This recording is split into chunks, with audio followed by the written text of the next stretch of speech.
Welcome to impact IS academy.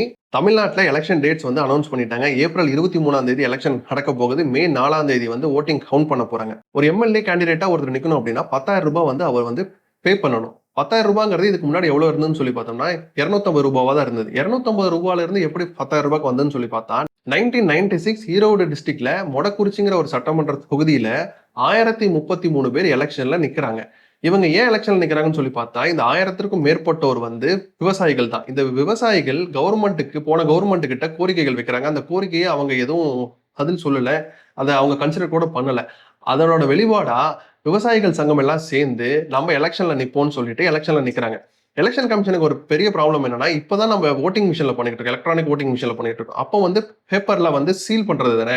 அப்போ அவங்க polling ஸ்டேஷனை இன்க்ரீஸ் பண்ணணும். அப்போ அந்த தொகுதிக்கு வந்து எவ்வளவு போலிங் ஸ்டேஷன் வச்சிருந்தாங்கன்னு சொல்லி பார்த்தா 470 போலிங் ஸ்டேஷன்ஸ் வச்சிருந்தாங்க. ஒவ்வொரு போலிங் ஸ்டேஷன்லயுமே ஒரு புக்லெட் வச்சிருந்தாங்க. ஏன்னா இவ்வளவு கேண்டிடேட்ஸ் இருக்கனால அவங்களோட நேம் அண்ட் சிம்பிள்ஸ் எல்லாம் அதுல மென்ஷன் பண்ணணும்ல. 65 பேஜ் கொண்ட ஒரு புக்லெட்டை வச்சிருந்தாங்க.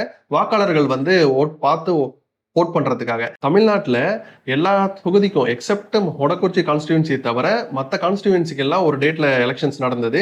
இந்த கான்ஸ்டிடியூன்சிக்கு மட்டும் 1 மந்த் லேட்டரா ஜூன் 1 தான் எலெக்ஷன்ஸ் கண்டக்ட் பண்ணாங்க. தென் ஓட் கவுண்டிங் வந்து பார்த்தோம்னா அதுவுமே உங்களுக்கு பெரிய டாஸ்கா தான் இருந்தது.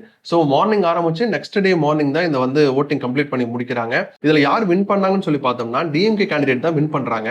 So election commission of India ஒரு முடிவு எடுக்கிறாங்க. என்னன்னா சுயேட்சை வேட்பாளர்கள் வந்து ரொம்ப ஈஸியா இவ்வளவு மெம்பர்ஸ் வந்து நின்றுட்டாங்க இந்த எலெக்ஷன்ல. இதுக்கப்புறம் நம்ம ஒரு சேஞ்சஸ் கொண்டு வரணும். டெபாசிட் அமௌண்ட் 250 ரூபாயில இருந்து ஒரு அமௌண்ட்டை சேஞ்ச் பண்ணி 10,000 ரூபாய்க்கு கொண்டு வந்துடலாம். சீரியஸான ஒரு கேண்டிடேட் எலெக்ஷன்ல நிற்கிறது ஓகே. பட் இந்த மாதிரி கவர்மெண்ட்டுக்கு ஒரு மெசேஜ் சொல்றதுக்காக இவ்வளவு மெம்பர்ஸ் நிற்கிறது எலெக்ஷன் கமிஷனுக்கு ரொம்ப பெரிய ஒர்க்கை கொடுக்குது. பிளஸ் பினான்சியலாவும் நிறைய அமௌண்ட் வந்து இந்த கான்ஸ்டிடியூன்சிக்கு மட்டும் ஸ்பெண்ட் பண்ணிருக்காங்க.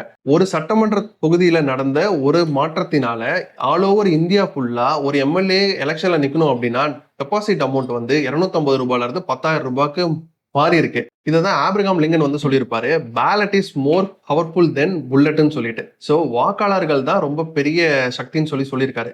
இந்த விஷயத்த உங்களுக்கு கிளியரா எக்ஸ்பிளைன் பண்ணியிருக்கேன்னு நினைக்கிறேன். நெக்ஸ்ட் வீடியோல சந்திப்போம். நன்றி, வணக்கம்.